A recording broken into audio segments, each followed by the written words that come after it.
मित्रों, आपका स्वागत है आज की इस पत्रकार वार्ता में।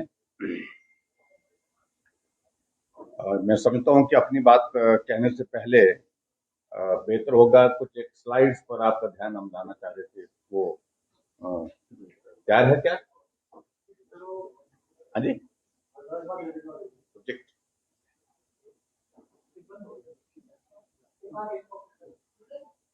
हम्म।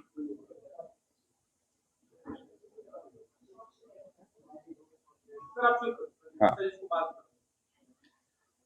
हाँ, कुछ टेक्निकल इशू होगा शायद, मतलब उसमें, अगर उसमें होगा तो ठीक है, नहीं तो कोई बात नहीं इस पर से। मित्रों, ये हिमाचल लोकसभा चुनाव की दृष्टि से अंतिम फेज यानी कि 7th फेज जो है उसके लिए अब पूरी तरह से तैयार है। और राजनीतिक दृष्टि से मैं इस बात को कहूं कि चुनाव प्रचार भी बिल्कुल पूरा जोरों पर इस प्रकार से पहुंच चुका है।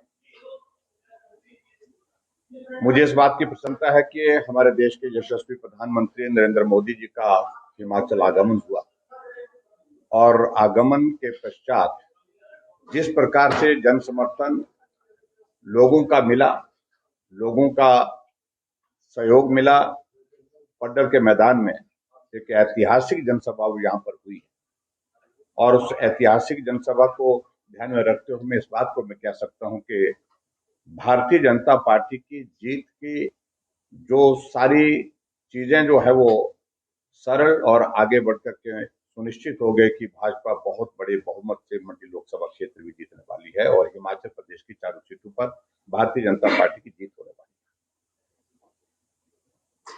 मित्रों, मैं कुछ एक विषयों पर आप सबके बीच में यह कहना चाहूंगा। कांग्रेस पार्टी लगातार अपनी गारंटियों का जिक्र कर, जो गारंटियां इनने विधानसभा के चुनाव से पहले हिमाचल प्रदेश के लोगों के बीच में रखी थी और 16 महीने का कार्यकाल बीतने के बावजूद भी अभी तक मैं इस बात को कह सकता हूं कि एक भी गारंटी सही मायने में पूर्ण नहीं हुई है। जबकि मुख्यमंत्री लगातार और मुख्यमंत्री के साथ कुछ और उनके सहयोगी मंत्रिमंडल के सदस्य इस बात को बार बार कह रहे हैं कि हिमाचल प्रदेश में हमने 5 गारंटियां पूरी कर दी। मुख्यमंत्री संवैधानिक दायित्व पर है, लेकिन झूठ बोलने का अगर इतिहास अगर आज तक के हिमाचल प्रदेश में देखा जाए तो सारा इतिहास उनने जो है वो अपने नाम दर्ज कर दिया है। और मैं इस बात को भी कह सकता हूं कि जो बतौर मुख्यमंत्री, चाहे मुख्यमंत्री की बात है चाहे उप मुख्यमंत्री की बात है, दोनों ने अपने दायित्व पर जहां पर हैं वो उस पद पर हैं, उसकी गरिमा को तार तार कर दिया है झूठ झूठ बोल करके। अगर मैं शुरुआत करूं, ओपीएस की अगर बात करूं, भारतीय जनता पार्टी ने कभी विरोध नहीं किया और पिछली बार ओपीएस के मामले को लेकर के उन्होंने कहा कि ओपीएस देंगे, कैबिनेट में फैसला भी किया उन्होंने। लेकिन उसके बावजूद आज परिस्थिति किस प्रकार से हिमाचल प्रदेश में है, जो कर्मचारियों को बार बार ओपीएस के नाम पर अगर भारतीय जनता पार्टी जीत जाएगी तो ओपीएस वापिस लेगी। अरे, चुनाव तो देश का है और देश के साथ साथ में ये बात सत्य है कि हिमाचल प्रदेश में जो राजनीतिक अस्थिरता है, जिसके चलते हिमाचल प्रदेश का भविष्य संकट में और जिस सरकार की बचने की संभावना नहीं हिमाचल प्रदेश में, इस बात को लेकर के अपने आप ही कह रही है कि भारतीय जनता पार्टी आएगी तो ओपीएस तो बंद करेगी। मैं इस बात को बड़ा स्पष्ट करना चाहता हूं कि एक तो भारतीय जनता पार्टी की ओर से हमने पहले भी स्पष्ट कर दिया है कि हम बदले की भावना के साथ, राजनीतिक प्रतिशोध के साथ काम करने वाले लोगों में से नहीं हैं। गारंटी नंबर 1 ओपीएस के बारे में अगर मैं बात करूं, मैं ये पहली बार आप सबके सामने कह रहा हूं कि एक फाइल मूव हुई है जो हमारी पुख्ता जानकारी है, विश्वस्त सूत्रों के माध्यम से जो फाइल तैयार हुई पड़ी है। ओपीएस में जो प्रावधान है वो प्रावधान है कि जो लास्ट पे ड्रॉन है उसका 50% आपको पेंशन में मिलेगा। उसके बदले फाइल मूव हो गई है कि 50% सरकार देने की परिस्थिति में नहीं हो पाएगी, इसको 50% से 30% पे लाए। और ये आपको बता रहा हूं कि ये तुरंत चुनाव के होने के पश्चात ये होने वाला है। कैबिनेट की बैठक में ये आइटम एजेंडे के रूप में चीफ सेक्रेटरी के पास तक पहुंच चुकी है। ये हमारी जानकारी है और पुख्ता जानकारी है। और फिर उसके बाद ओपीएस और एनपीएस में अंतर क्या रह गया? और मैं इस बात को बड़ा साफ कह रहा हूं, जिस प्रकार से कर्मचारियों को डीए आपने नहीं दिया, उनके जो पुरानी जो देनदारियां थी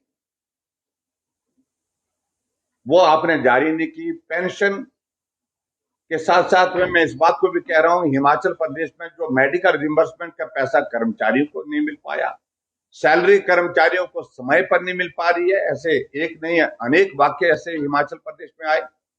इसलिए मेहरबानी करके कर्मचारियों के हितों की बात करना आप छोड़ दें। जो विश्वासघात आप कर रहे हैं, ओपीएस को 50% से 30% लाने की आप जो कर रहे हैं, लास्ट पे ड्रॉन का जो पेंशन का जो प्रावधान है उसको 50 से आप 30 करने जा रहे हैं। ये बहुत बड़ा विश्वासघात होगा कर्मचारियों के साथ, हिमाचल प्रदेश के कर्मचारियों के साथ। और इसलिए मेरा कर्मचारियों भाइयों से इस बात के लिए विशेष निवेदन है, आग्रह है कि ये होने जा रहा है, आप सतर्क हो जाइए। इतना मैं निवेदन करना चाहता हूं। एक तो ये बात। दूसरी बात मित्रों, मैं गारंटी की बात कह रहा हूं 1500 रुपए की। मैं पिछले कल देख रहा था मुख्यमंत्री प्रियंका गांधी के सामने मंच पर से बोल रहे थे कि लाहौल में मिल गया, पूरे प्रदेश भर में मिलना शुरू हो चुका है। मैं आपको सच्चाई बताऊं, हकीकत बताऊं, मैं लाहौल में खुद गया था, उदयपुर के मैदान में, वहां पर जनसभा में मैंने पूछा कि सुक्खू जी कहते हैं कि मैंने 1500 रुपए सभी लाहौल की महिलाओं को दे दिया, अगर जिन महिलाओं को दिया तो वो हाथ खड़े करें।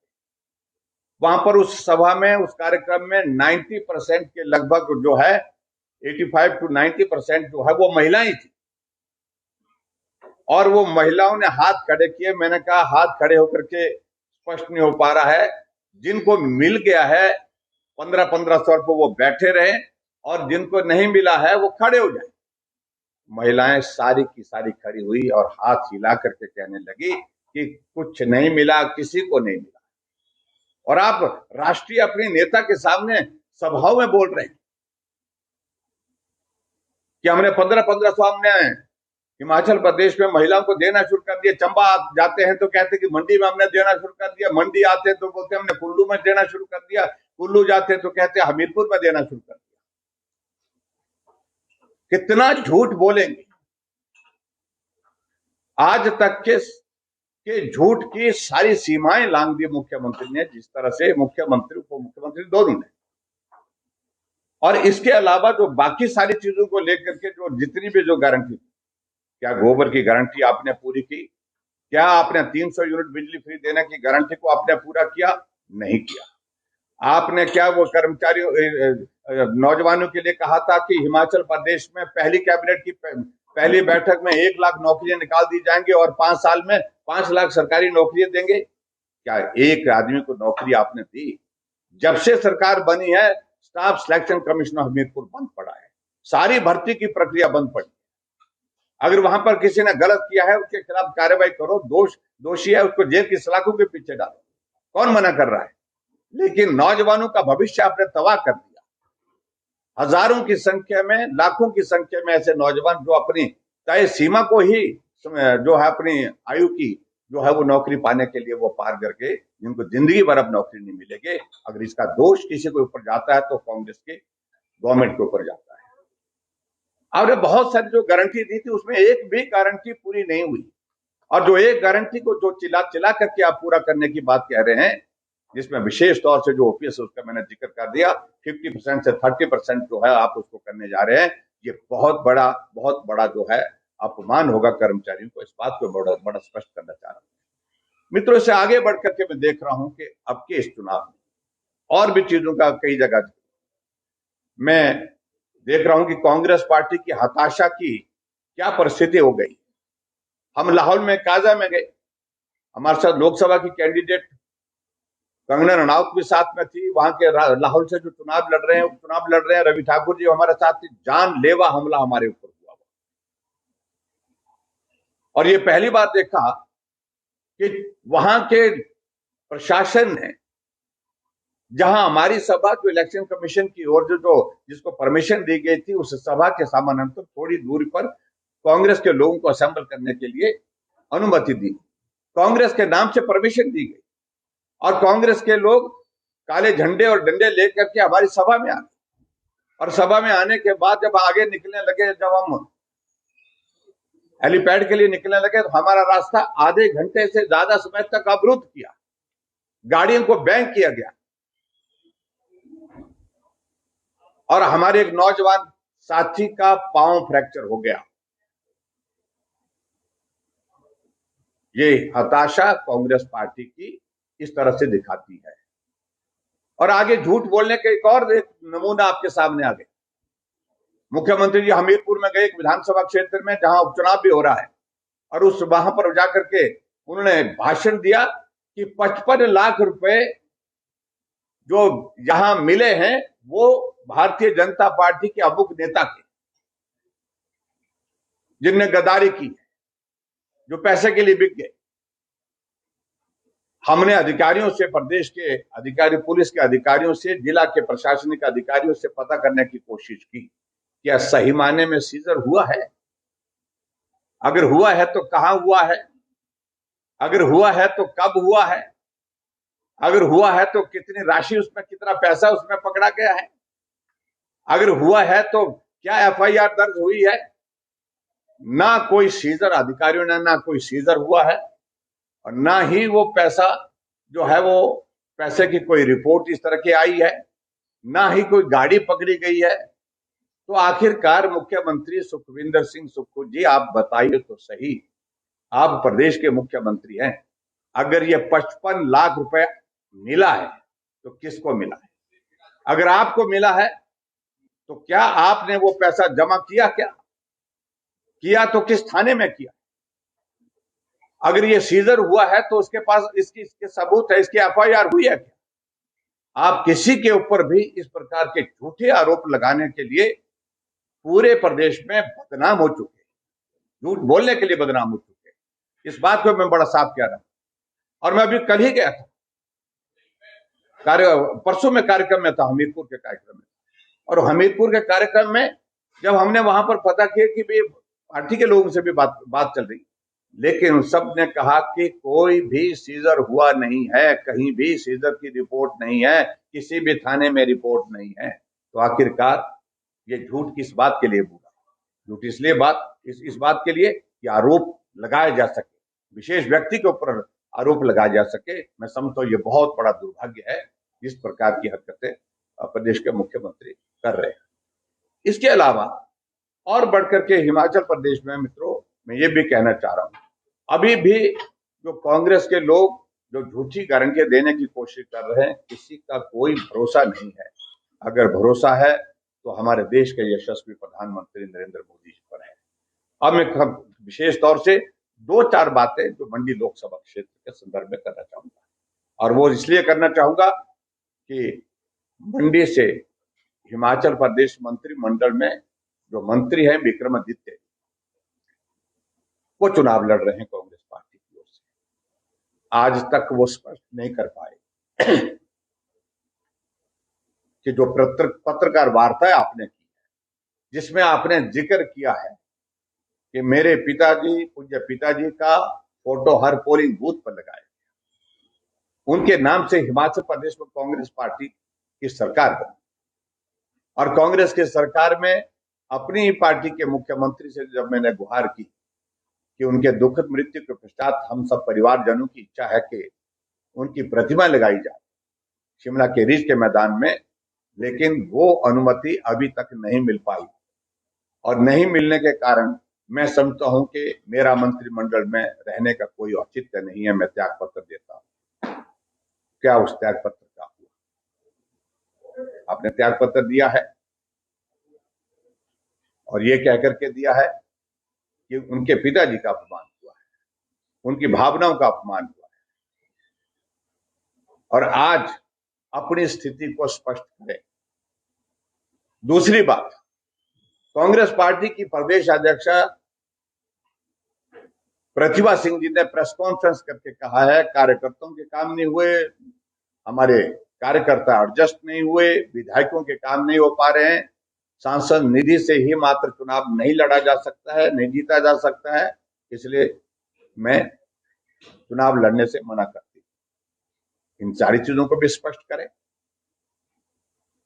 इसके अलावा इस बात को भी स्पष्ट करें कि मंडी का एयरपोर्ट का 1000 करोड़ रुपए जो हमने ईयर मार्क रखा था कि 1000 करोड़ रुपए स्टेट कॉन्ट्रीब्यूशन और 1000 करोड़ रुपए finance commission government of India की रिकमेंडेशन जो हुई पड़ी है उसको भी लेकर के आएंगे, लैंड एक्विजिशन की प्रोसेस शुरू करेंगे, एयरपोर्ट का काम शुरू करेंगे। वो 1000 करोड़ रुपए कांग्रेस की सरकार बनने के बाद क्यों वापिस ले लिया और कहीं अन्यत्र जो है उसको खर्च कर दिया गया? क्या इसका जवाब है आपके पास? हमारा शिवधाम का 250 करोड़ रुपए का प्रोजेक्ट, जिसमें से 200 करोड़ रुपए का एडीबी के जो प्रोजेक्ट के अंतर्गत स्वीकृत था, और उस सारी चीज को लेकर के सारा प्रोजेक्ट ही विड्रॉ करके वो भी आपने बंद कर दिया। वो 200 करोड़ रुपए भी आप अन्यत्र जो है आपने भेज दिया, उसका भी आप स्पष्टीकरण दें, उसका भी आप जवाब दें। इसके अतिरिक्त सरदार पटेल यूनिवर्सिटी मंडी, जहां 130 डिग्री कॉलेज इसके साथ एफिलिएटेड थे, आज उसको छोटा पहले बंद करने का प्रस्ताव लाया, प्रस्ताव बंद करने का जब नहीं हो पाया, और मुझे ये आशंका है सरदार पटेल यूनिवर्सिटी को कांग्रेस पार्टी अगर सत्ता में रही तो इस लोकसभा के चुनाव के बाद इसको बंद करने का जो है वो कैबिनेट मेमोरेंडम बना करके कैबिनेट से पारित करेंगे, उसके बाद विधानसभा में बिल ला करके इसको बंद करने का प्रस्ताव ला रही है। ये मेरी जानकारी है, जिसके लिए कागज पत्र तैयार किए जा रहे हैं। 130 कॉलेज जो एफिलिएट किए थे उसमें से सिर्फ 46 कॉलेज रखे, और 46 कॉलेज रखने के बाद इस यूनिवर्सिटी को बहुत सीमित कर दिया, छोटा कर दिया। क्या इसका जवाब विक्रमादित्य दे सकते हैं, जो यहां से कैंडिडेट हैं कांग्रेस पार्टी के? क्या यहां की सांसद दे सकती है? हर तरह से मंडी को खंडहर बनाने की कोशिश कांग्रेस पार्टी की तरफ से हुई है, और पूरे प्रदेश के विकास को रोकने की जो है कवायद हुई है। मंडी का डिग्री कॉलेज का भवन जिसपे 27 करोड़ रुपए खर्च कर चुके हैं, 16 महीने से इसका काम रुका पड़ा है। आज कैंपस में जाते हैं, हमारी भी जब नजर पड़ती है, किसी आने जाने वाले की नजर गिरती है तो बहुत पीड़ा होती है कि एक खंडहर नुमा एक भवन वहां पर पिछले 16 महीने से वहां पर हम देख रहे हैं, जिसपे काम रोक करके रखा है। अब काम शुरू करने की बातें कही है, मुझे मालूम नहीं कब तक करेगी। ये तमाम मुद्दे हैं, ये तमाम मुद्दे। मंडी की मेडिकल यूनिवर्सिटी, जिसके लिए मुख्यमंत्री कहते हैं इसकी आवश्यकता ही नहीं, हम स्टेट यूनिवर्सिटी से चला लेंगे। 6 मेडिकल, हिमाचल जैसे छोटे से प्रदेश में 6 मेडिकल कॉलेज हो गए सरकारी क्षेत्र में।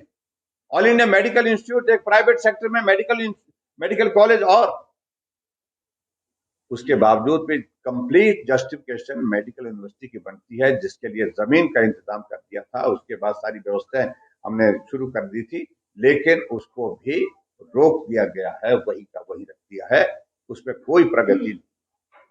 ये मुद्दे हैं जो आज विक्रमादित्य जी कह रहे हैं कि मंडी को स्मार्ट सिटी बनाएंगे। ये कॉर्पोरेशन किसने बनाई?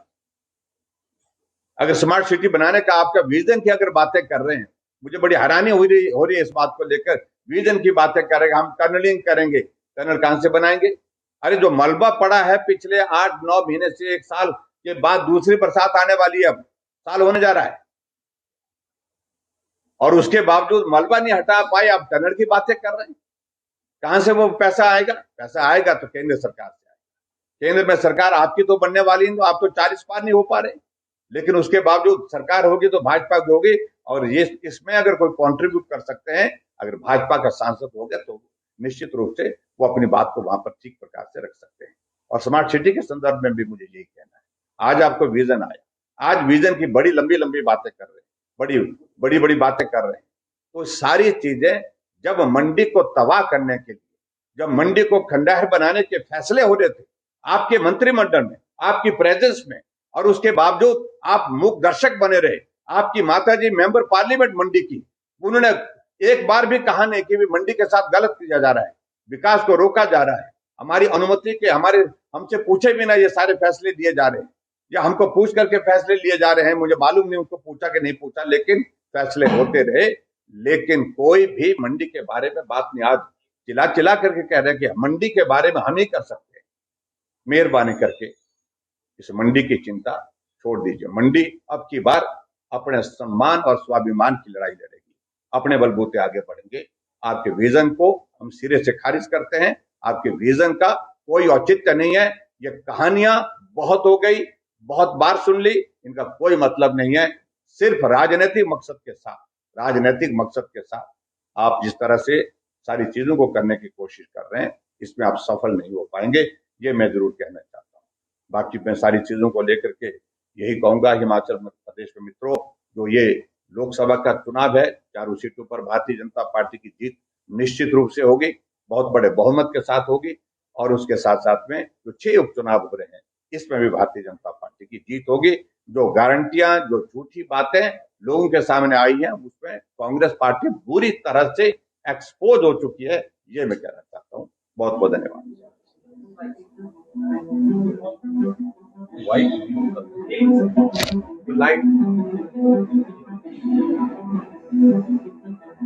इसीलिए कांग्रेस पार्टी ने क्या किया है कि सरकार आने पर 1500 रुपए आपको आपकी सहायता के लिए दिए जाएंगे, हर माह दिए जाएंगे।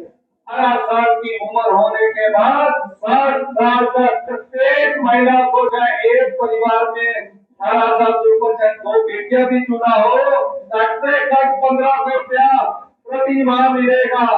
महिलाओं के घर में दिसंबर तक 1500 रुपया आने शुरू हो जाएंगे। 18 से 7 साल की हर लेडी को जो है ये पैसा उसके घर पे आएगा। घर लक्ष्मी के तहत सरकार बनेगी, महीने की पहली तारीख से 18 से 7 साल की हर बहन के खाते में 15,000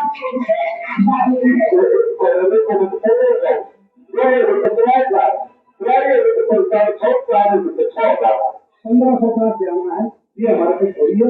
जब दिन में ये सारी जरूरतें दरअसल के आपको श्रीमती इंदिरा गांधी जी ने 16 में घोषणा की थी कि हम अपनी बहनों को जो 18 साल से ज्यादा की उम्र की हो जाएगी, जिनके जिंदगी भर उनके शरीर में जब तक सांस रहेगी, हमारी सरकार 1500 देगी, 18,000 देगी।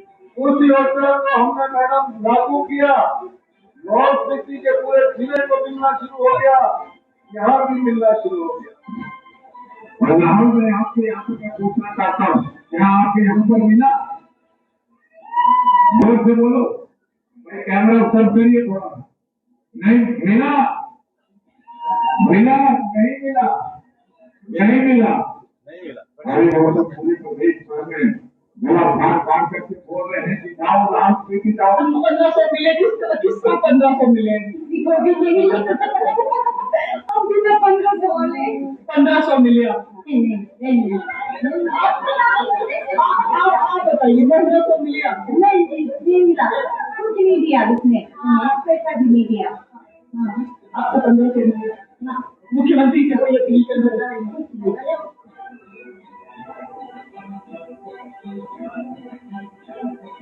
1 लाख जो सरकारी नौकरियां पढ़ने में भरे रहेंगे और नौकरियां मिलेंगी। कुल मिलाकर 5 लाख रोजगार मिलेंगे, जिसमें से 1 लाख रोजगार पहले मंत्रिमंडल की बैठक में तय करे जाएंगे और उसकी घोषणा होगी। 5 लाख नौकरियां दी है और पहली घड़ी के अंदर प्रियंका गांधी जी आए थे, उन्होंने आदेश दिया कि पहली घड़ी के अंदर 1 लाख नौकरी जी है निकाल दी है। 9 दिसंबर महीने के अंदर 1 लाख नौकरी कर दी है। दूसरी गारंटी आप अपने मोबाइल रिकॉर्ड में कर लीजिएगा, सरकार बनने के 1 साल के भीतर, सिर्फ 1 साल के भीतर सबकी सरकारी नौकरी के 1 लाख अकाउंट पहले एक साल में छुपा गया। 1 लाख सरकारी जो रोजगार है कितने साल में देना ये दिखाई दे सकते। और मैं खुले मन से कहता हूँ कि मैंने हिमाचल प्रदेश में कांग्रेस की सरकार को बनाने के लिए युवाओं से वोट मांगे, अपने साथियों से वोट मांगे कि सरकार को वोट दो, रोजगार मिलेगा। हिमाचल प्रदेश के मुख्यमंत्री जी और हिमाचल प्रदेश जो भारतीय राष्ट्रीय कांग्रेस की महासचिव है प्रियंका गांधी जी, उन्होंने बड़े सार्वजनिक मंचों से इलेक्शन के टाइम घोषणा की थी कि वो पहली कैबिनेट में 1 लाख नौकरी देना चाहते हैं और देंगे। परंतु क्या आज हिमाचल प्रदेश सरकार ये कह सकती है कि उन्होंने 1 लाख नौकरी दी? परंतु मैं उसके दूसरी तरफ आपका ध्यान आकर्षित, एक मिशन था भर्ती लेने का, वो बंद है 1.5 साल से और पुरानी भर्ती का रिजल्ट भी पेंडिंग है।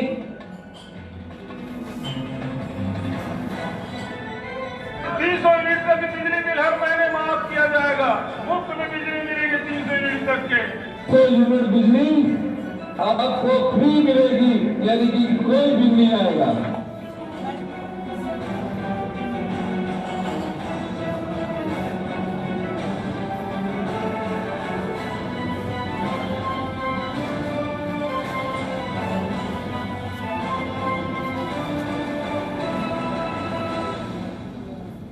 एक परिवार से 10 किलो दूध खरीदा जाएगा और गाय का दूध का मूल्य 80 रुपए किलो और भैंस के दूध का मूल्य 100 रुपए किलो खरीदा जाएगा।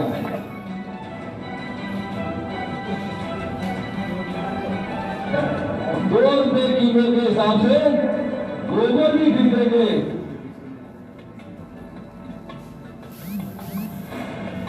हमने 70 साल से ऊपर के जितने भी बुजुर्ग हैं, हमने उन बुजुर्गों को हिमाचल प्रदेश के 70 साल से ऊपर के जो भी किसान हैं 25 लाख रुपए तक की मुफ्त योजना इलाज की लेकर आपके लिए आए हैं। ये अभी से कर रहे हैं।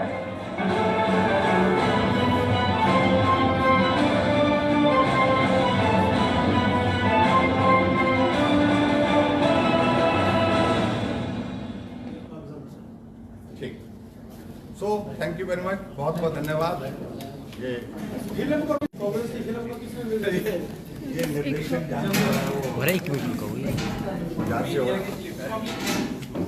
फिल्म खूब चलेगी। जो बागवान हैं वो केंद्र भाजपा की केंद्र सरकार के खिलाफ वहाँ पे खड़े हुए हैं। उनका कहना है कि उन्हें जो आयात शुल्क जो घटा दिया है सेब के ऊपर, इसलिए उनके सेब जो है मंडियों में सड़ गए। इसके ऊपर आप क्या कहेंगे? तो ये मुझे लगता है कि कतई भी उचित नहीं है। कांग्रेस पार्टी के कॉमर्स मिनिस्टर आनंद शर्मा जो कांगड़ा लोकसभा क्षेत्र से चुनाव लड़े, उनकी ही मंत्रिमंडल ने उस वक्त ये फैसला लिया था, मनमोहन सिंह जब प्रधानमंत्री थे, जो इम्पोर्ट ड्यूटी जो है वो 50% से ज़्यादा नहीं की जा सकती। ये फैसला उस वक्त लिया और ये फैसला आज भी उसी तरह से है। और इसके लिए अगर कोई दोषी है तो कांग्रेस पार्टी दोषी है, कांग्रेस पार्टी का नेतृत्व दोषी है और वो दोषी है उस वक्त के मंत्री थे, वर्तमान में लोकसभा का कांगड़ा लोकसभा क्षेत्र से चुनाव है। ठाकुर जी, आपने ओपीएस की बात की अभी कर्मचारियों की, आप बीजेपी गवर्नमेंट द्वारा रिपीट होती है केंद्र में, तो क्या मैंने कहा कि विरोध करेंगे हिमाचल में या? मैंने बड़ा स्पष्ट किया है कि हम बदले की भावना से काम नहीं करेंगे। सारी चीज़ों को लेकर के मेरा बड़ा साफ कहना है कि कांग्रेस ने बदले की भावना से 1000 संस्थान बंद किए। जब हम कह रहे हैं कि बदले की भावना से हम काम नहीं करेंगे और इतना ही मुझे बरकरार मैंने कहा कि हम बदले की भावना